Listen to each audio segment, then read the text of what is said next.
In this video, you will learn about ordinal numbers. This topic is a part of determiners. Numbers are used to express the quantity of a noun. For example, 5 apples or 2 girls. Ordinal numbers indicate the position or order of something in a list. They do not indicate quantity. For example, first, second, and third.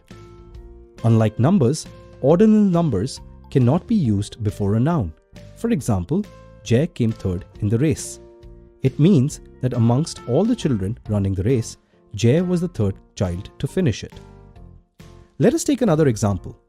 June is the 6th month of the year.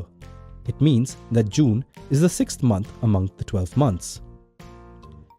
Now you know about ordinal numbers and how to use them.